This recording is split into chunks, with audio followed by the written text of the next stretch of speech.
Doug Maurice alongside Arya Wasserman here at the Ackerman Fields where Ohio State has been practicing for the last week.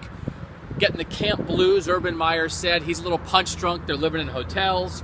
They're going 2-a-days, a bunch of days. This is a tough week of camp, but also a week where jobs can be won.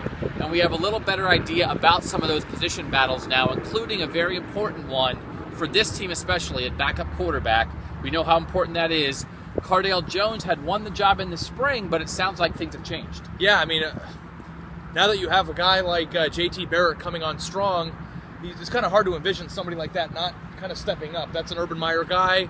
That's an athletic guy, as you wrote about, kind of a Kenny Guyton-type leader, but also a player that can make plays kind of the way Braxton did. So having him with a slight edge now, the way Urban Meyer put, does seem like his guys are starting to take over a little bit, and that job, as you mentioned, is definitely important with the way that Braxton Miller is right now with the soreness and, of course, durability concerns going into the future. So it sounds like that battle's still going on, but according to Urban Meyer, J.T. Barrett has now moved ahead. Offensive line in flux. We heard that Darryl Baldwin has won the right tackle job, which means 3 jobs locked down. Taylor Decker at left tackle, Pat Elflein at right guard, Darryl Baldwin at right tackle. Other 2 jobs, still a bunch of guys in that mix, 6 different names that Urban Meyer mentioned. Yeah, I mean, when you talk about the left guard position battle, you have to talk about the center position battle. And right now, he mentioned that Chad Lindsey was the Alabama transfer, was a little banged up, but he practiced on Saturday. I feel like you have to figure out first who you think is going to win the center battle, Doug, to go back over to the left guard position, because Billy Price is somebody that's been kind of a wild card. And it sounds like they like Billy Price a lot. He's a redshirt freshman, was on defense at the very start of last year, has moved to the offensive line. Sounds like he's the strongest guy on the team.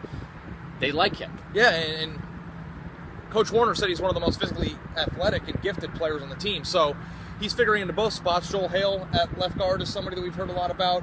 Chase Ferris, now that the right tackle spot's locked up, could also figure into the interior line. I mean, who do you think who shake up into that left guard position? Chase Ferris is a very interesting guy. He was a guy who's been battling for starting jobs for a couple years now. He's very versatile, can play either tackle or guard. We had seen him lining up at right tackle. So as you said, if that's locked down, I think that does put him back in the mix. It sounds like maybe this is going to go down to the wire, that maybe we're not going to find this out until game week in a couple, 10 days down the road. I would not be shocked if Chase Ferris ends up as one of the starters. Well, what's really interesting to me about the offensive line battle is, Ed Warner said a week ago that he wanted to have the 5 guys that they were comfortable with in stone in 10 days. So that would mean in 3 or 4 days from now. And it doesn't seem like that's going to happen at this point. So those guys, left guard is Joel Hale, Antonio Underwood, and Chase Ferris. The center spot is Jacoby Boren, Chad Lindsey, and Billy Price. Billy Price also an option at guard. We don't know. We know they seem to like Billy Price. They just want the 5 best, 6 best guys, and Billy Price has earned a lot of praise. So, receiver, another spot where there's a lot of guys up in the air. We didn't hear that much information from Urban Meyer about that, other than that Devin Smith, who has been a starter for a couple years, has been battling a hamstring issue. Michael Thomas and Corey Smith continue to be 2 guys that Urban Meyer talks about.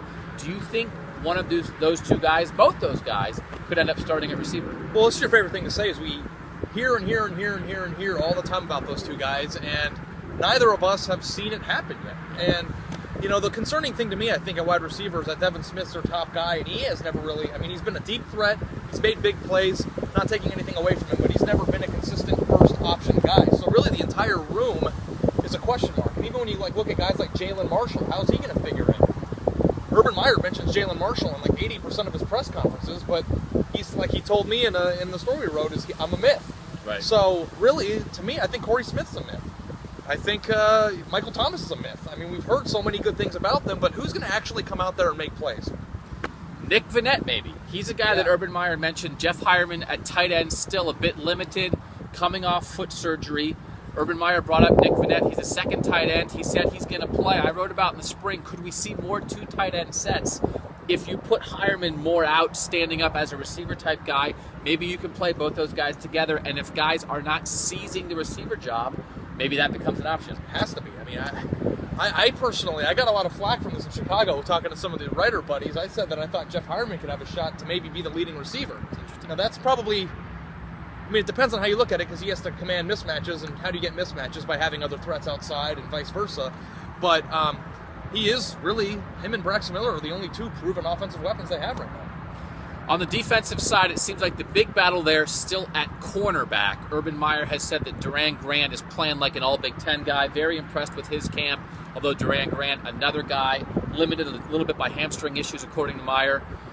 We've got Gary and Conley. We've got Eli Apple, two young guys who did not play, redshirted their first seasons last year. We've got Armani Reeves there. It's always interesting to me when you have a guy who seems like he's going to be the guy who's going to win the job, and he hasn't won it yet. That seems to maybe be the case with Armani Reeves, which makes me maybe think a guy like Gary and Conley, who people talked a lot about last year, could be a guy to slide in and move that spot, but he's been limited by a back issue. Armani Reeves has been limited by a hamstring issue as well. So Urban Meyer talking about you're trying to find these guys, but they're also battling nagging injuries. Well, it's interesting because the other two guys outside of Armani Reeves are highly recruited guys that are Urban Meyer's guys. I mean, Gary and Conley and Eli Apple. I know that Eli Apple had a hard time, I think, at first, because he took him about a year to get his black stripe off. But from what we heard in the spring, he had a really good spring, and he was supposed to be somebody, I mean, a lot of people thought he was going to come in and, potentially compete for a starting spot as a freshman. So, like you said, I mean, Armani Reeves came in and he struggled at times. He showed some good things at times, but he hasn't commanded that spot yet. So it's like the receiver, it's kind of up in the air. It's interesting. I think no matter how good your offense or your defense is, if there's a hole in one spot, if there's an uncertain spot on the offensive line, if there's an uncertain spot in the secondaries, teams will find those weaknesses. So these position battles, not settled yet. An important thing for the Buckeyes to get figured out in the next 2 weeks before the opener against Navy in Baltimore on August 30th. We, of course, will be there. We'll have coverage all the way up until that. Here at the Ackerman Fields, along with Ari Wasserman, I'm Doug Lesmerises. Thanks for watching here on cleveland.com.